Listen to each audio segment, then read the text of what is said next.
ओम साईं राम। आज का साईं वचन।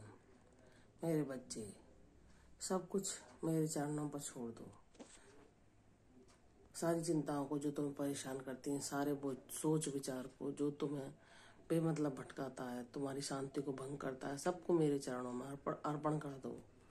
फिर देखो, मैं सदैव तुम्हारे साथ निवास करूंगा और तुम्हारे मन की शांति को कभी भी भंग न होने दूंगा। मेरे बच्चे, तुम्हारे जीवन में कब क्या घटित होगा उसे बाबा की इच्छा जानकर बाबा पर ही छोड़ दो और बाबा से कुछ भी जानने की कोशिश ना करो, क्योंकि बाबा अभी तक तुम्हारे लिए जो कुछ सबसे उचित होता है वह करते आए हैं और आगे भी वही करेंगे।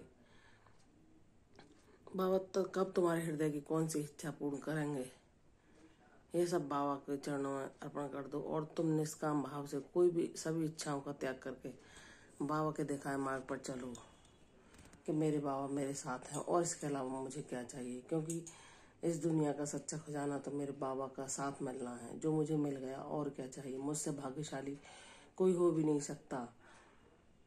बहुत जन्म लेने के बाद यह स्थिति प्राप्त होती है कि हमें किसी गुरु का साथ या कोई भक्ति जीवन में प्रवेश कर पाए। यह भगवान की कृपा और गुरु की कृपा के बिना संभव होता ही नहीं। तो अपने को भाग्यशाली मानते हुए मैं तो ये समझता हूँ कि जब मेरे जीवन में गुरु है तो सब कुछ है। मेरा मानव जीवन लेना सफल हो गया जब मेरे गुरु ने मुझको आशीर्वाद दिया, अपना कृपा हस्त मेरे मस्तक पर रखा और मुझे अपने जीवन का उद्देश्य प्रदान करा। तो मुझसे भाग्यशाली कौन हो सकता है। मैं अपने आप को परम भाग्यशाली समझता हूँ कि मेरे बाबा मेरे साथ हैं। उन्होंने मुझे ज्ञान दिया, उन्होंने मुझे जीने का मतलब सिखलाया, उन्होंने मुझे मेरे जीवन में सत्य को स्थापित किया। ऐसे साईं के चरणों के अतिरिक्त और मैं क्या चाहूँगा। और इसके अतिरिक्त भक्त की कुछ अभिलाषा होनी भी नहीं चाहिए, क्योंकि जिस समय भक्त को जिस चीज़ की जरूरत होती है वो तो बिना कहे बाबा स्वयं ही पूरा कर देते हैं। इसलिए अपने बाबा के साथ ऐसे लिपट कर रहना चाहिए जैसे एक छोटा बच्चा अपनी माँ से हमेशा लिपट कर रहता है और माँ हर समय बिना उसके कहे उसकी सभी आवश्यकताओं का ध्यान रखती है। वह पूरी तरह से अपनी माँ पर निर्भर रहता है। इसलिए हमें भी अपने बाबा को अपनी माता और पिता मानते हुए उन पर सदैव निर्भर रहना चाहिए और उनके दिखाए मार्ग पर चलना चाहिए और उनकी इच्छा को ही अपनी इच्छा मानते हुए सदैव उनकी भक्ति में मन लगाना चाहिए और नाम जाप करना चाहिए, जिससे कि हम इस भव सागर को पार कर सकें और बाबा का साथ पाते हुए, बाबा के साथ रहते हुए, बाबा की लीलाओं का गान करते हुए, बाबा की भक्ति में मन रमाते हुए सदैव शांति का अनुभव करें।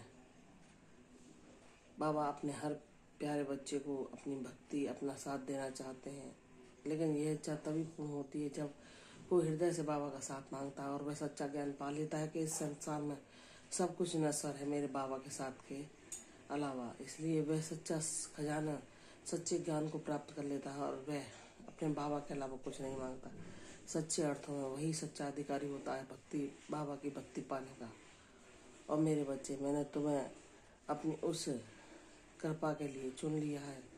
तुम मेरे बहुत प्यारे बच्चे हो, बहुत कोमल भावनाओं के, बहुत पवित्र ऊर्जा के व्यक्ति हो। मैं तुम पर अपनी भक्ति, अपनी कृपा, अपना आशीर्वाद सदैव तुम्हें प्रदान करता रहूँगा और सदैव तुम्हारे साथ रहूँगा और एक पल के लिए भी कभी तुम्हें अकेला न छोड़ूंगा, क्योंकि तुम जब जान जाओगे कि मेरी सारी आशाएं, मेरा सारा जीवन बाबा से है, बाबा से ही शुरू है, बाबा पर ही खत्म है और जीवन खत्म होने के बाद भी मेरा और बाबा का साथ कभी खत्म नहीं होगा। जब यह उनका भक्त जान जाता है तो उसे कोई दुख, निराशा, परेशान नहीं कर सकती। वह अपने बाबा के अलावा किसी से कोई उम्मीद नहीं लगाता और सच्चे अर्थों में वह जीने का अर्थ सीख जाता है, सुखी और शांति प्राप्त कर लेता है। तो मेरे बच्चे, तुम मेरे उन्हीं भाग्यशाली बच्चों में से हो, इसलिए मेरे साथ रहो, मेरे आशीर्वाद को प्राप्त करो, मेरी भक्ति में रहो। मैं सदैव तुम पर प्रसन्न हूँ और सदैव रहूँगा। कल फिर आऊँगी साईं वचन के साथ। तब तक के लिए ओम साईं राम।